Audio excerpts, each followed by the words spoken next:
Peechi police സ്റ്റേഷനിൽ hotel ഉടമയെ police മർദ്ദിച്ചത് മുൻവൈരാഗ്യം മൂലമെന്ന ആരോപണം. പീച്ചി സ്റ്റേഷനിലെ പോലീസ് ഉദ്യോഗസ്ഥന്റെ ബന്ധുവിനെ തന്റെ സ്ഥാപനത്തിൽ നിന്നും സാധനങ്ങൾ മോഷ്ടിച്ചതിന് പിടികൂടിയിരുന്നുവെന്നും അവസരം കിട്ടിയപ്പോൾ തങ്ങളോട് പോലീസ് പക തീർത്തതാണെന്നും ഹോട്ടൽ ഉടമ ഔസേപ്പ് പറഞ്ഞു. കേസ് ഒത്തുതീർപ്പാക്കാൻ പോലീസ് നിർദ്ദേശിച്ച പ്രകാരം പണം കൈമാറുന്ന ദൃശ്യങ്ങളും ഹോട്ടൽ ഉടമ പുറത്തുവിട്ടു.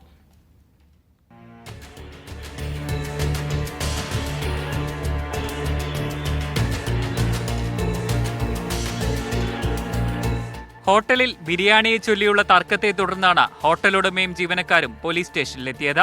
ഇവിടെ വെച്ച് SI രതീഷ് ഹോട്ടൽ ജീവനക്കാരെ മർദ്ദിച്ചു. ഇത് മുൻ വൈരാഗ്യത്തെ തുടർന്നാണെന്നാണ് ആരോപണം.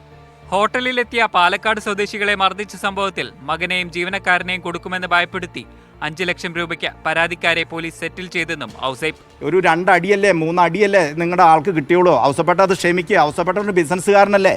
പോലീസുമായിട്ടൊക്കെ ഏറ്റുമുട്ടാൻ പോയി കഴിഞ്ഞാൽ പ്രശ്നങ്ങളിലേക്ക് ചെല്ലും. ബിസിനസ് നടത്തുന്നവർക്ക് അത് ബുദ്ധിമുട്ടാവും. ഒരു കാരണവശാലും ഇത് മുമ്പോട്ട് വെച്ച കാല് പുറകോട്ടെടുക്കില്ല. ഈ ഉദ്യോഗസ്ഥൻ സർവീസിൽ നിന്ന് ടെർമിനേറ്റ് ചെയ്ത് വരെ എൻ്റെ നിയമപരമായ പോരാട്ടം തുടരുമെന്ന് ഞാൻ സ്റ്റേഷനിൽ നിന്ന് ഇറങ്ങിപ്പോന്നു.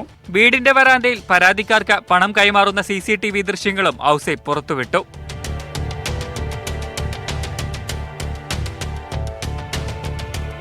കൈമാറിയ 5 ലക്ഷം രൂപയിൽ 3 ലക്ഷം രൂപ പോലീസ് കൈപ്പറ്റിയെന്നാണ് ആരോപണം. ഇവർ കൂടി പ്ലാൻ ചെയ്താണ്. ഈ പോലീസുകാരും കൂടി ഒരു പ്ലാൻ ചെയ്തു. ഈ പ്ലാനിങ്ങിക്കിടെ അവർക്ക് സാമ്പത്തിക നേട്ടമുണ്ട്. അതോടൊപ്പം തന്നെ എന്നെ ഉപദ്രവിക്കാൻ പറ്റിയ ഒരു വിഷയമായിട്ട് എടുക്കുകയാണ് അവരുണ്ടായത്.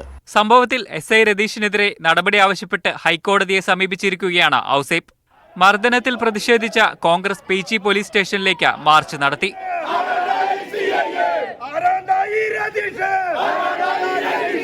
ഈ കളകളെ പറിക്കാൻ പിണറായി വിജയൻ തയ്യാറായില്ലെങ്കിൽ ഞങ്ങൾ ഈ കളകൾ പറിക്കും.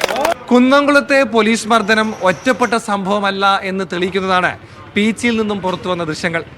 ഇക്കാര്യത്തിൽ ഇനി എന്ത് നടപടി ഉണ്ടാകും എന്നാണ് ഇനി അറിയേണ്ടത്. തൃശ്ശൂരിൽ നിന്നും നടരാജ് പരശുറാം, മീഡിയ 1.